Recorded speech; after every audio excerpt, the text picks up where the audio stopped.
Ta kemi rregullt me ambasadorin e Shtetit Bashkuar të Amerikës, biseduam për aktualitetet politike në Maqedoni, zgjedhjet presidenciale, për pozicionin e Partisë Demokratike Shqiptare në lidhje me këto zgjedhje. Unë mbaj atë qëndrimin se nuk jam i interesuar për hapje të temave virtuale.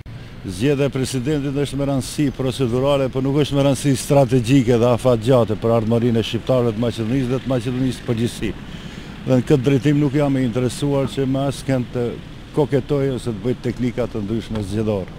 A është bisedu për zgjedhjet e parakohshme parlamentare? Jo, nuk është bisedu.